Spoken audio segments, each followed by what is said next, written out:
Il Ligorna torna in campo in Serie D tra le mura amiche e la squadra di mister Pastorino, avversaria del Gozzano di mister Lonardon sulla panchina dei Ligornini durante la passata stagione.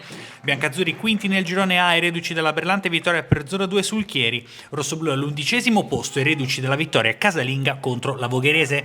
La sfida si apre con un contestato calcio di rigore concesso dal direttore di gara per questo contatto in area tra delle piane Letteri.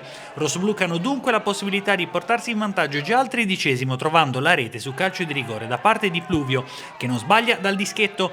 Reagisce il Ligorna dopo 9 minuti con la botta da fuori su calcio di punizione di Leonetti, ma Aiolfi si allunga alla sua destra e respinge. Al 25° Miracoli addomestica il pallone sul limite dell'area e serve Murgia, la cui conclusione termina però alta sopra la traversa. Pochi giri di lancette più tardi è Tassotti a rendersi pericoloso sulla destra, ma sul suo tiro cross interviene l'estremo difensore e sventa il pericolo. Così al 33° Salducco si invola verso l'area dalla tre quarti e lascia partire una botta mancina dal limite che supera Gentile e porta i rossoblù sul doppio vantaggio. Ospiti dunque sullo 0-2 a Genova, rivediamo le immagini. Al 38° il Ligorna risponde con questa splendida incornata di Luca Miracoli su cross dalla destra di Tassotti, l'ariete ligornino accorcia dunque per i suoi che si portano sull'1-2 prima di tornare negli spogliatoi. Rivediamo le immagini del colpo di testa del giocatore cresciuto nel Genoa. La ripresa si apre con la terza rete del Gozzano, questa volta è Monteleone a farsi trovare pronto in area capitalizzando la respinta corta di Gentile trovando così il tris per i rossoblù. Rivediamo le immagini della rete. Al 55° è Leonetti a colpire di testa su calcio d'angolo ma la sfera termina alta.